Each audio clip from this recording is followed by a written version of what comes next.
아멘. 한 주간 건강하셨습니까? 네, 반갑습니다. 오늘은 본문을 중심으로 섬기는 자입니까? 라는 제목으로 말씀을 전하고자 합니다. 독일의 철학자 프레드리 니체의 핵심 개념이죠. 권력의 의지. 여러분 많이 들어보셨을 겁니다. 우리의 일상생활은 어쩌면 이런 권력의 의지 추구, 곧 남을 지배하려는 충동을 받고 있는지도 모릅니다. 남을 지배하려는 충동. 우리 인간의 욕망, 우리의 욕구 속에 그런 것이 있습니다. 그런데 이런 인간의 욕망 추구라는 것이 우리의 삶을 간접적으로는 화려하게 하고 또 풍요롭게 만들지는 몰라도 그것을 영원히 의미 있게 만들 수는 없는 거죠. 영원히 의미 있게 만들 수는 없는 겁니다. 그래서 기독교는 피상적이고 기만당하는 삶을 지향하고 의미 있는 삶을 창조하기 위해서라면 섬기는 자가 되라고 가르치고 있는 거죠. 섬기는 자가 되라. 이제 기독교의 복음이 우리 사회에 끼친 영향 가운데 가장 현저한 영향은 우리 사회에 이 섬기는 자, 섬기는 정신을 가르칠 수 있었다는 것입니다. 물론 그 기원은 예수님이죠. 예수님이 어떻게 말씀하셨나요? 예수님은 나는 섬기러 왔다. 내가 이 세상에 온 것은 섬기러 왔다. 이렇게 말씀하시고 또 제자들을 향해서도 너희도 섬기는 자가 되라고 가르치셨죠. 또 오늘 성경에 그 개념을 보면은 집사라는 단어가 나오죠. 집사. 이게 다른 말로는 디아코노스라고 하는 단어인데 식탁에서 섬기는 자. 독일의 신학자 한스 큉은 섬김이라는 것은 다른 사람을 위해 사는 것이다 이렇게 정의를 했고요. 칼 바르트도 다른 사람의 목적, 필요를 위해서 행동하는 수고, 실천, 의지 이런 것이 바로 섬김이다라고 정의를 했습니다. 우리 그리스도인들이 성장하고 성숙해질 때 그들에게 나타나는 아주 독특하고 두드러진 특징이 있다면 그것은 섬김입니다. 오늘 이렇게 집사가 된다는 것, 좀 넓은 의미에서는 섬기는 자가 된다는 것은 참으로 고귀한 일이고 성숙한 일이고 정말 위대한 일 아니겠습니까? 그래서 오늘 성경 본문에서는 바울이 그 집사, 섬기는 자가 갖추어야 할 어떤 자격 요건을 제시해 주고 있는 거죠. 우리는 그 자격 요건을 세 가지로 설명할 수 있습니다. 첫째로는 섬기는 자는 이타적인 삶을 살아야 합니다. 여러분 생각해 보세요. 쓰레기를 줍는다. 모임이 끝나고 의자를 정리한다. 그런 일을 하는 데 있어서 어떤 특별한 달란트가 필요한가요? 은사가 필요한가요? 아니죠. 그래서 우리가 섬기는 자가 된다라고 했을 때 가장 필요한 것은 은사가 아니고 달란트가 아니고 성품인 거죠. 성품이 필요한 것입니다. 여러분 한 번의 섬김도 없이 평생 교회를 다니는 것이 가능하다는 거 아십니까? 한 번의 섬김도 없이 교회를 다닌다. 얼마든지 가능하다는 거죠. 그런데 여러분 우리는 반드시 섬기는 자가 되어야 합니다. 섬겨야 합니다.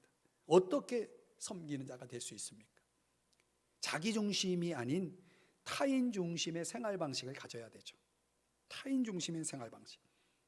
여러분 우리는 살면서 다른 사람의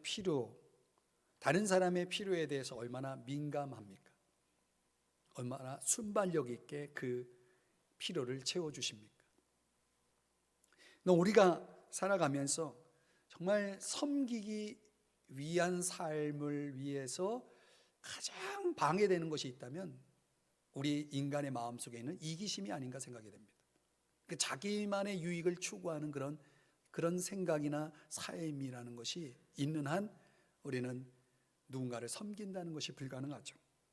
그래서 적어도 이런 이기심을 극복하면 인생의 이타주의가 활짝 열리게 되는 것이죠. 오늘 본문 8절과 11절 말씀을 한번 보시면요. 자, 보세요. 이와 같이 집사들도 하면서 그 요건을 네 가지를 이야기합니다. 정중하고 일구이연을 하지 아니하고 술에 임박히지 아니하고 더러운 일을 탐하지 아니하고.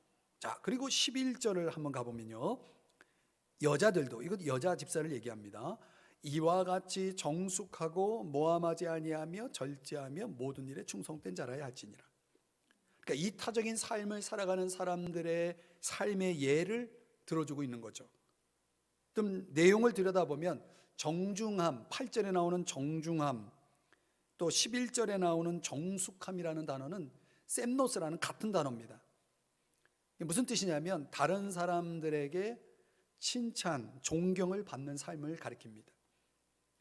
이타적인 삶을 살아가는 사람들은 이런 정중함, 정숙함을 겸비하게 돼 있죠. 또 일구이연을 하지 않는다. 무슨 말이냐면 자기 말에 책임을 지는, 자기가 한 말에 책임을 지는 믿음직한 사람을 가리킵니다. 예컨대 이 사람에게는 이 말을 하고 또 저 사람에게는 그 사람 비유에 맞춰서 다른 말을 할 때에, 그런 경우에는 그 사람이 한 말로 인해서 사람들 안에서, 성도 안에서 오해가 생기고 갈등이 생기고 문제가 생기는 걸 봅니다. 그러니까 말하는 거 굉장히 조심해야 돼요. 또 11절에는 모함하지 아니하며, 모함하지 아니하며, 이거는 이제 문자적으로 팩트, 사실에 근거하지 않는 뜬소문을 사람들에게 자꾸 옮겨 버리는 거죠. 옮기고 그리고 험담하는 겁니다. 이런 거. 그러니까 일구이연을 하지 않는다, 험담하지 않는, 모함하지 않는다, 이런 것들은 다 말과 관련된 거죠. 섬기는 자는요, 말 조심을 잘해야 돼요. 정말 말로 인해서 다른 사람에게 해를 끼치는 일이 없어야 한다는 거죠. 정말 주의해야 되는 겁니다. 또 8절에 술에 임박히지 아니하며, 이 말은 자제력을 가진 사람을 강조합니다. 술이라는 것에 중독되는 일들이 있어서는 안 되겠죠. 그래서 11절에는 절제하며라는 단어가 문자적으로는 술에 취하지 않는다, 이런 뜻이거든요. 그러니까 술에 임박히는 것과 절제하는 것이 연결되어 있어요. 우리가 절제하지 않으면, 술 취함을 잘 우리가 관리하지 않으면 술 중독에 빠져서 임박히게 되는 거죠. 술에 임박히게 되는 겁니다. 오늘날 섬기는 자가 이렇게 뭔가에 중독되어 있는 사람이라면 이거 얼마나 그 섬김이 제대로 되겠습니까? 이게 참 중요한 겁니다. 또 더러운 일을 탐하지 아니하며, 또 이 더러운 일을 탐하지 않는다, 이런 또 요건을 얘기합니다.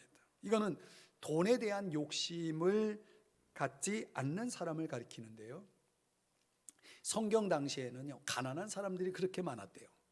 그러니까 오늘날에도 뭐 가난한 사람이 물론 있습니다. 근데 그 당시에 가난한 그 많은 사람들을 어떻게 도왔냐면 개인으로 도운 게 아니라 교회가 그 일을 했다는 거예요. 교회가 구제하는 일을 했어요. 그 구제를 위해서 성도들이 이제 다 자기 개인적으로 물질을 가져오고 물품을 가져왔을 거 아닙니까? 그거를 관리하는 역할을 집사에게 맡긴 거죠. 근데 그 관리자인 집사가 그 모아진 물질이나 물품에 대한 욕심이 생길 수 있는 거예요. 그거를 개인적인 유익을 위해서 사용할 수 있는 유혹에 직면해 있었던 거죠. 그래서 바울은 집사의 자격 요건 가운데 이걸 이야기하는 겁니다. 이걸 강조한 거죠. 그래서 섬기는 자는 11절에 뭐라고 얘기하냐면 모든 일에 충성된 자라야 할지니라. 충성이라는 것은 아주 정직하고 진실하고 성실한 것을 강조하죠. 여러분, 만약 자기 것만 열심히 챙긴다면 그건 어린아이죠. 어린아이의 특징이 그렇지 않습니까? 그런데 다른 사람의 부족한 거, 필요한 것에 고개를 돌린다면 그건 어른인 거죠. 그러니까 우리의 삶이라는, 생활 방식이라는 것은 어린아이와 같은 모습도 있고 어른과 같은 모습이 있다면, 정말 미성숙한 사람들은요, 자기가 항상 중심이잖아요. 그걸 고집하잖아요. 그런데 정말 성숙한 사람들을 보면 자기가 중심이 아니라는 것을 깨닫고 살아가는 사람들이죠. 그래서 그런 사람들의 삶을 통해서 이타적인 삶이 나오는 겁니다. 여러분, 우리가 저와 여러분이 얼마나 더 성숙해졌는지를 한번 돌아보십시다. 이제 이 한 해를 마무리하면서 또 우리는 다시 한번 또 나의 모습을 정직하게 들여다보면서 나는 얼마나 더 성숙해졌는가, 성장했는가, 또 다른 사람들을 내가 정말 제대로 섬기고 있는가, 섬길 준비는 되어 있는가, 이런 것들을 질문하면서 오늘 저와 여러분 모두가 이타적인 삶을 통해서 섬기는 자로 살아갈 수 있기를 주의 이름 축복합니다. 두 번째는요, 섬기는 자에게는 깊은 영성이 있어야 합니다. 깊은 영성이 있어야 됩니다. 윌리엄 핸드릭스가 교회를 떠난 사람들을 조사했대요. 교회를 떠난 사람들이 왜 떠났는지를 조사를 했더니 그 조사에 따르면 교회를 떠난 대다수가 교회의 많은 프로그램의 홍수 속에서도 정작 하나님을 발견하지 못했다는 거예요. 하나님을 찾는 데 실패했다는 거예요. 그게 가능할까요? 그렇게 많은 프로그램이 있는데 그 속에서 하나님을 만나지 못했다는 거죠. 그래서 그 핸드릭스의 지적은 뭐냐면 많은 사람들이 교회가 아닌 교회 밖에서 하나님을 찾으려고 교회를 떠난다는 것이래요. 이런 지적을 하고 있습니다. 여러분, 실제로 그렇습니다. 말하자면 열심을 내다가 망가지는 경우를 봅니다. 열심을 내다가 망가진다는 건 무슨 말이냐면 정말 섬기는 일에 분주하게 생활하다가 하나님의 자리를 치워버리는 거예요. 하나님의 자리를 없애버리는 거예요. 그래서 자기의 영혼이 압사당하는 경우를 얘기합니다. 중요한 건 뭡니까? 열심이 아니라 관계입니다. 관계. 무슨 관계예요? 하나님과의 친밀한 관계. 하나님과의 친밀한 관계. 이 말은 다시 말하면은 다른 말로는 영성이라는 말로 바꿀 수 있어요. 영성이 있어야 된다는 거죠. 깊은 영성을 가진 사람들은 어떤 사람이냐면 평소에 하나님과의 교제, 하나님과의 만남의 시간을 깊이 있게 갖고 있는 사람들. 그런 삶이 있을 때에, 그런 영성이 있을 때에 그런 영적인 번아웃, 탈진, 이탈이라는 것은 충분히 우리가 막을 수가 있는 겁니다. 자, 이런 내용을 9절에서 설명하고 있는데 한번 볼까요? 깨끗한 양심에 믿음의 비밀을 가진 자라야 할지니. 여기 두 단어를 강조하고 있죠. 하나는 양심, 또 하나는 믿음. 근데 왜 이 두 가지가 강조되었을까요? 당시 에베소 교회 안에 이런 사람이 있었다는 거예요. 믿음이 있는 척하면서 비양심적인 많은 일들을 하는 사람. 또 성경을 안다 하면서 정말 기독교적인 신앙에 근거하지 않은 다른 사상, 다른 교리를 따르는 사람들, 이런 사람들이 있었다는 거예요. 오늘날의 교회도 양심이 없거나 믿음이 없는 사람들이 얼마든지 있을 수 있죠. 오늘날의 교회도 그것이 가능한 겁니다. 그래서 3장 10절을 한번 보세요. 한번 이 말씀은 읽어보겠습니다. 같이 시작. 이에 이 사람들을 먼저 시험하여 보고, 거기까지요. 먼저 시험하여 보라는 것은 뭡니까? 그 사람을 검증해 보라는 거예요. 양심이 있는 사람인지, 믿음이 있는 사람인지. 시간을 두고 그걸 충분히 검증한 다음에 그 후에 책망할 것이 없다. 무엇에 대한? 양심에 대한, 믿음에 대한 그런 흠이 없다는 것이 검증되면 그때 집사의 직분을 맡게 하라고 가르치고 있어요. 이렇게 말씀하는 거죠. 자, 그렇다면 여러분, 섬기는 자에게 요구되는 이 양심이라는 것, 그리고 믿음이라는 게 도대체 무엇을 말하는 것일까? 한번 좀 더 들여다보면 먼저 깨끗한 양심이라고 하는 것이 뭐냐? 여러분, 우리가 1장과 2장에서 이미 양심이라는 단어를 한번 들여다봤거든요. 양심이라는 것은 하나님 말씀에 대한 피조물의 도덕적인 응답을 의미합니다. 하나님이 나에게 기대하시는 올바른 응답을 의미하는 것이 바로 양심이죠. 여러분, 우리가 정말 양심이 있다라고 했을 때 하나님 앞에 우리가 서게 되면, 또 하나님 말씀을 우리가 듣고 그 말씀 앞에 정직하게 서게 된다면 그 사람은 반드시 죄를 깨닫게 돼 있습니다. 말씀 앞에, 하나님 앞에 섰는데 죄가 전혀 깨달아지지 않는다는 것은 그 정직하게 서 있는 게 아닙니다. 하나님 앞에 내가 죄가 있다라는 걸 알게 되면 죄를 고백하지 않을 수가 없는 겁니다. 죄를 고백하게 되죠. 그 죄를 고백할 때 우리는 그것을 회개라고 말하죠. 그렇게 회개를 하게 되면 깨끗함을 얻게 되는 겁니다. 요한일서 1장 9절에 말씀해 보니까 만일 우리가 우리 죄를 뭐 하면요? 자백하면 그는 미쁘시고 의로우사 우리 죄를 사하시며 모든 불의에서 우리를 뭐예요? 깨끗하게 하실 거라고 그랬죠. 그러니까 우리가 회개하게 될 때 얻는 것이 깨끗한 양심이죠. 그래서 이 말을 다시 말하면 회개한 양심이라고 말할 수 있는 겁니다. 그런 회개한 양심을 가지고 살아가는 사람들은 작은 죄라도 그 죄를 지으면 찔림을 받게 돼 있습니다. 그 찔림은 성령의 역사죠. 그래서 그 죄를 즉각적으로 회개하게 되고 다시 깨끗한 양심을 계속 유지해 나갈 수 있는 것입니다. 우리가 신앙생활에 있어서 정말 섬기는 자로서 살아가기 위해서 이 깨끗한 양심이 반드시 전제되어야 됩니다. 그래서 진실한 그 진정한 회개의 그 양심을 가지고 있을 때 비로소 그 사람에게 믿음이 들어갈 수 있는 겁니다. 믿음이 뿌리를 내리는 겁니다. 반대로 얘기하면 그 사람이 믿음의 뿌리를 제대로 내리지 못하는 이유는 아직 진정한 회개가 없기 때문입니다. 그래서 오늘 성경 구절을 다시 보면요, 깨끗한 양심에 믿음의 비밀을 가진 자, 순서가 그렇게 되어 있어요. 그러니까 양심이 빠진 믿음, 이건 불가능합니다. 제대로 된 믿음을 가졌다, 반드시 양심이 깨끗한 양심, 회개한 양심이 전제되어야 합니다.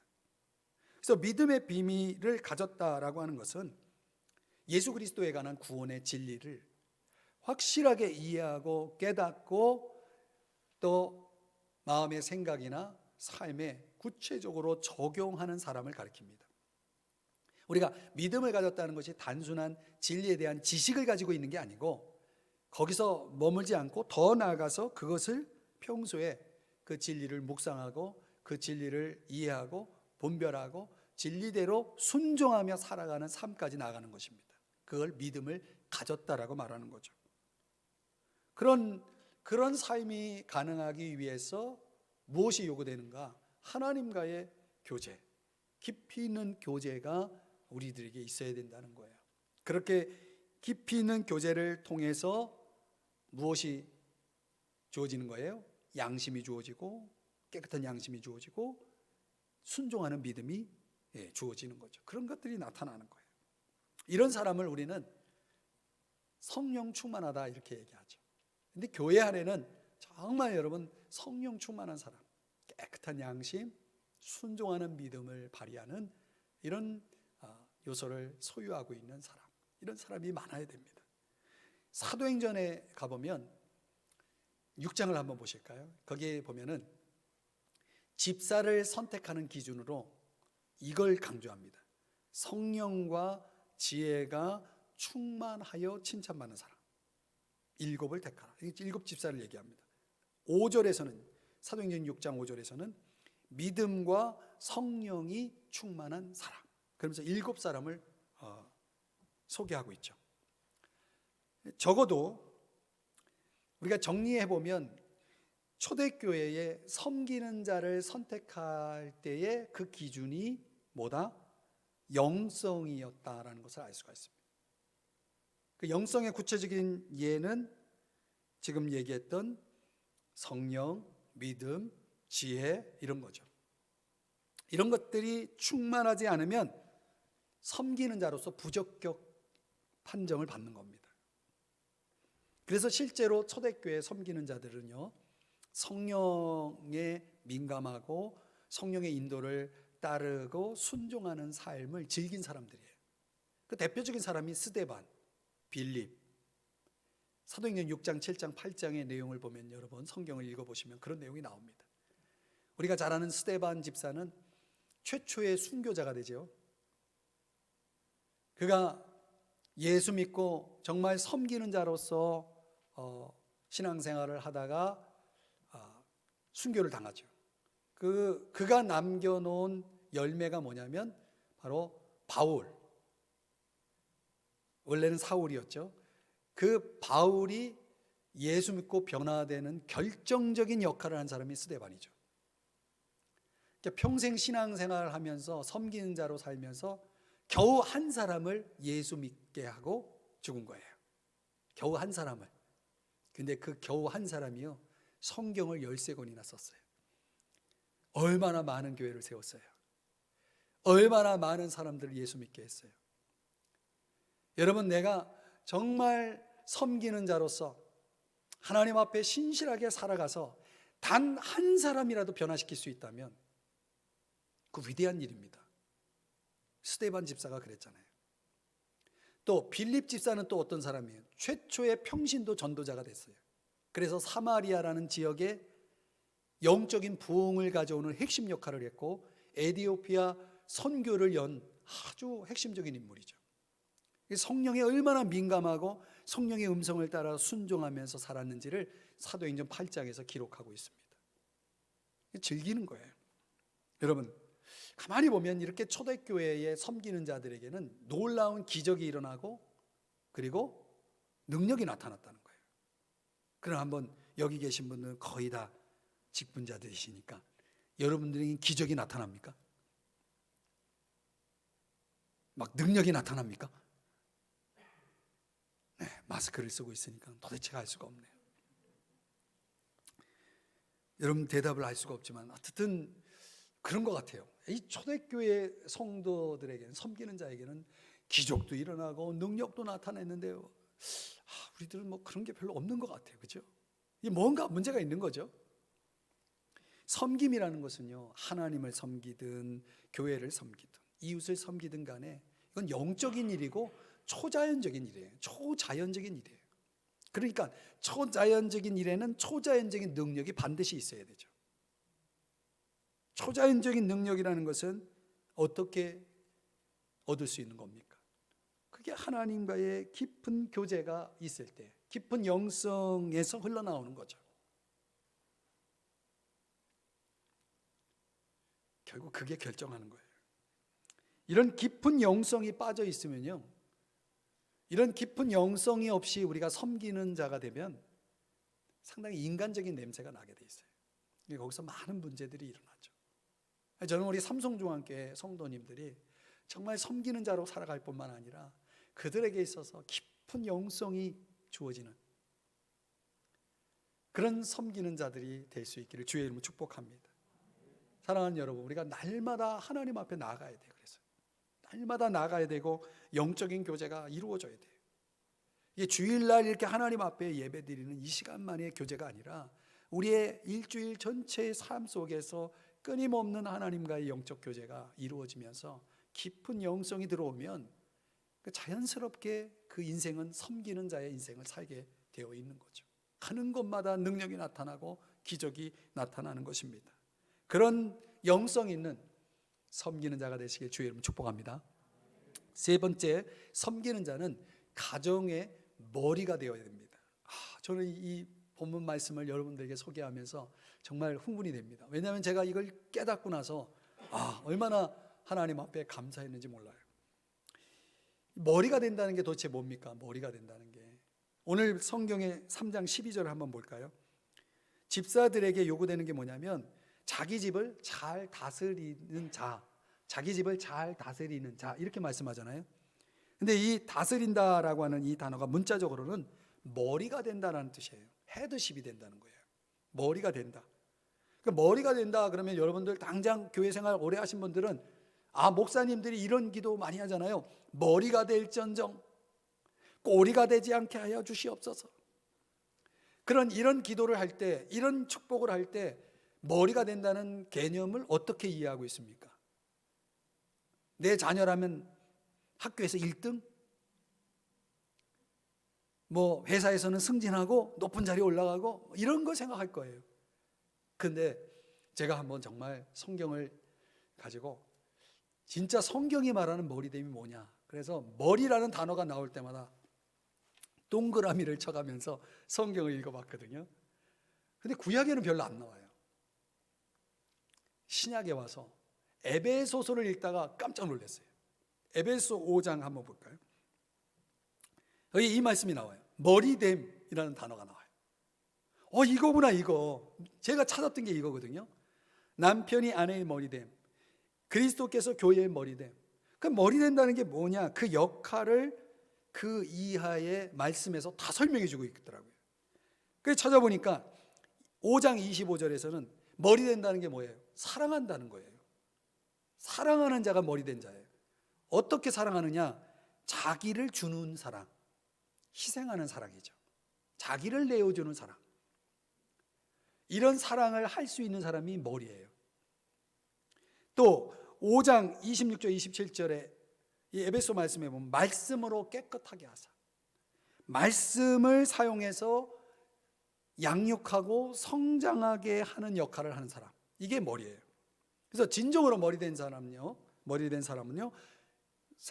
다른 사람들에게 영적인 교훈을 줄 수 있는 사람, 영적인 교훈을 나눌 수 있고, 또 가정 예배를 인도할 수 있고, 어떤 중요한 결정을 내릴 때 하나님 말씀을 근거로 하고, 또 함께 기도하는 모습을 보여주는 사람, 이런 사람이 머리 된 사람이에요.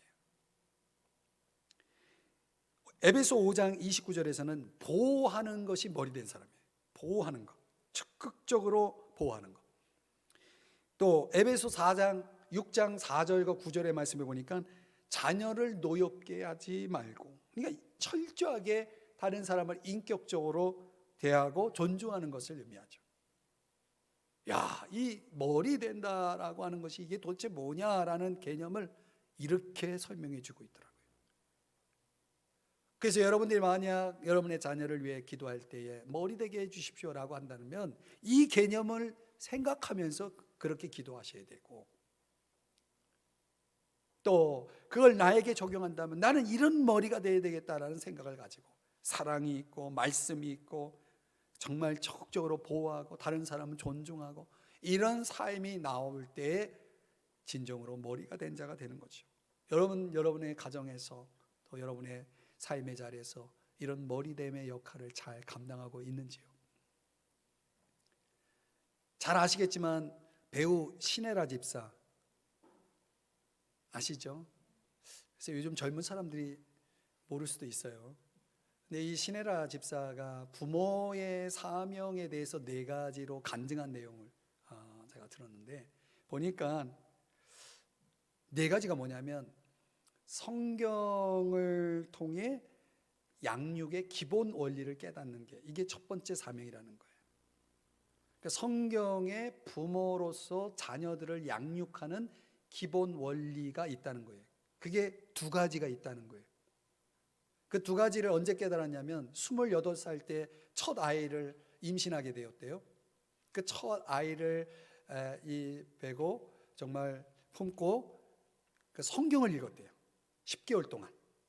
그 성경을 읽으면서 하나님, 이 아이를 어떻게 키워야 됩니까? 어떻게 양육해야 됩니까? 라는 그런 질문을 가지고 성경을 읽다가 2가지를 깨달았다는 거예요. 그 2가지가 뭐냐면 아이는 내 것이 아니다. 첫 번째고, 2번째는 이 아이를 잘 책임지라고 부모로 나를 택하셨다. 하나님이 나를 택하셨다. 이 2가지가 성경적 양육 원리로서 중요한 거라는 거예요. 그래서 자기는 이 원리를 가지고 정말 책임 있는 부모의 사명을 감당하려고 애를 쓰고 있다. 이게 이제 첫 번째고, 2번째가 뭐냐면 제대로 기도하는 모습을 보여주는 부모, 제대로 기도하는 모습을 보여주는 것, 이게 사명이라는 거예요. 여러분, 보통 부모가 자녀를 위해 기도하는 거 당연하죠. 뭘 위해 기도합니까? 되게 기도하는 게 뭐예요? 반에서 1등하는 거, 세상에서 성공하는 거, 이런 것들을 놓고 기도한다면 이 신혜라 집사는요, 그런 걸 기도하지 않는다는 거예요. 뭘 위해 기도하느냐? 내 자녀가 어딜 가든지 어디에 있든지 하나님 앞에서 삶을 살아갈 수 있는 아이가 되게 해달라고 기도한다는 거예요. 와, 나는 그런 걸 어떻게 깨달았는지 모르겠어요. 그러면서 마태복음 6장 33절의 말씀을 통해서 그걸 깨달았다는 거예요. 거기 보니까 너희는 먼저 그의 나라와 그의 의를 구하라. 그리하면 이 모든 것을 너희에게 더하시리라 그랬거든요. 근데 자기 시내라 집사가 생각할 때는 사람들은 모든 것을 위해 기도하더라는 거죠. 근데 성경에는 먼저 그의 나라와 그의 의를 구하면 이 모든 것을 더하신다고 그랬는데, 당연히 모든 것이 따라올 텐데 먼저 구할 거나 구하지 않고 모든 것을 구하고 있는 부모들을 보면서 저희가 성경을 깨달았다는 거예요. 그래서 먼저 구할 것이 뭐냐? 우리의 자녀들이 하나님 앞에서 삶을 살아낼 수 있는 그런 아이가 되게 해달라고 그걸 기도했더니 하나님이 응답해 주셨다는 거예요. 참 대단한 집사님이에요. 그리고 또 얘기하는 네 번째가 뭐냐면, 세 번째죠. 말씀을 가르쳐 지켜 행하게 하는 것. 말씀을 가르쳐 지켜 행하게 하는 것이 사명이라는 거예요. 이게 세 번째예요. 거기서 행하는 그 키포인트가 뭐냐면 긍휼함이라고 얘기하더라고요. 긍휼함. 무슨 말인가 하니까 우리의 자녀들이 공부는 철이 들고 나서도 능률이 오를 수 있다는 거예요. 그러잖아요. 철이 들면 열심히 공부하는 애들 있잖아요. 철이 들면 나중에 공부를 해도 능률이 오를 수 있지만 내 이웃을 불쌍히 여기고 함께 살아가려는 마음은 어릴 때 아니면 키워줄 수 없다는 거예요. 와, 놀라운 일이에요. 그래서 그 어릴 때 그 아이에게 이웃을 생각하고 이웃을 불쌍히 여기고 이웃을 돌아볼 수 있는 마음을 키워주기 위해서 그걸 가르친다는 거예요.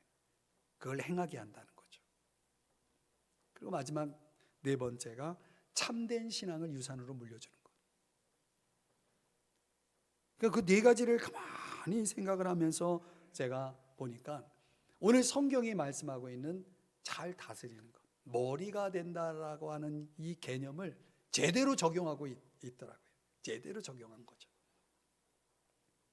사랑하는 여러분, 오늘 우리가 진정한 머리됨이 우리 가정에서 우리 일상 속에서 그런 제대로의 역할이 이루어진다면 그 섬김이라는 것은 정말 잘 다스리는 섬김이 되겠죠. 그런 좋은 본을 보일 수 있는 우리 모두가 될 수 있길 주의 이름 축복합니다. 결론적으로 3장 13절 말씀에 보니까요, 한번 보실까요?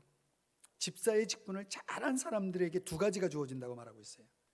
하나가 뭡니까? 아름다운 지위.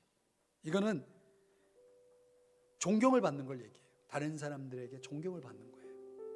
정말 섬기는 일을 잘한 사람들은 존경을 받을 수밖에 없어요.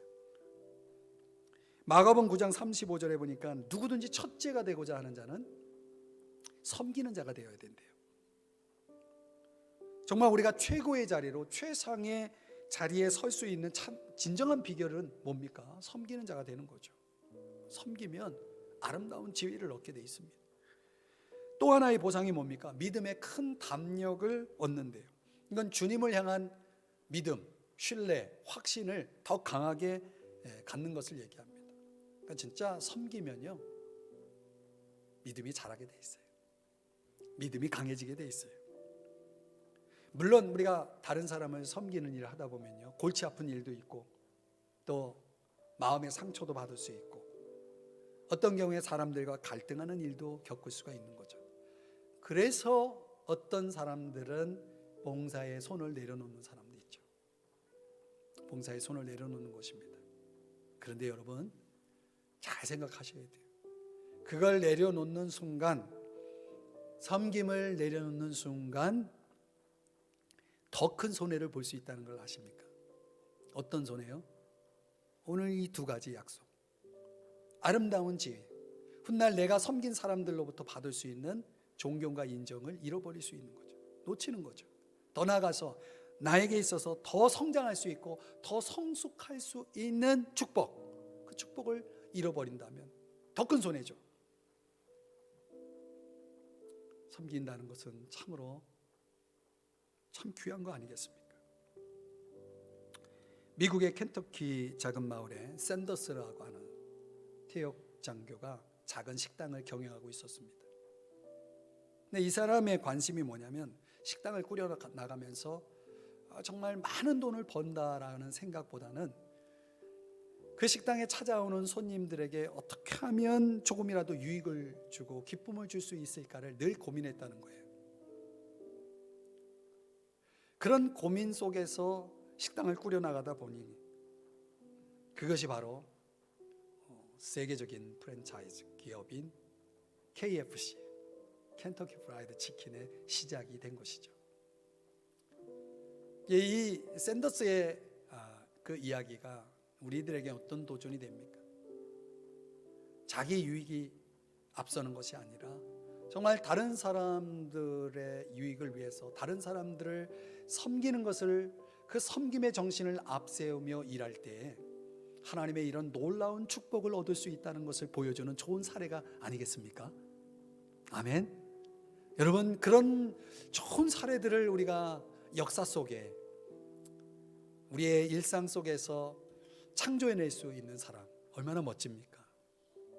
무슨 생각을 해도, 어떤 계획을 가지고 있어도, 어떤 일을 해도 이런 섬김의 정신이 투사되고 반영될 수 있다면 얼마나 놀라운 하나님의 축복이 그 인생 속에 펼쳐지겠는가. 우리가 한번 그런 도전을 받아야 됩니다. 사랑하는 여러분, 섬기는 자입니까? 어떻게 섬기고 계시나요? 우리가 다른 사람들과의 관계 속에서는 철저하게 이타적인 삶이어야 하고, 하나님과의 관계 속에서는 깊은 영성이 있어야 됩니다. 깊은 교제가 있어야 되고, 적어도 내 삶의 자리에서 다른 사람을 향해서는 정말 인격적으로 존중하면서, 가정의 머리의 역할을, 내 삶의 자리에 있어서 머리의 역할을 해야 된다라고 하는 것이 오늘 성경의 도전인 것입니다. 사랑하는 여러분, 오늘 우리가 언젠간 주님 앞에 서게 될 것이고, 또 우리의 삶의 흔적들을 우리는 우리 주변 사람들에게 남기고 가겠죠. 그들에게 정말 존경받고 하나님과 사람 앞에 정말 인정받을 수 있는, 정말 크게 될 수 있는 사람이 누굽니까? 섬기는 자인 것입니다.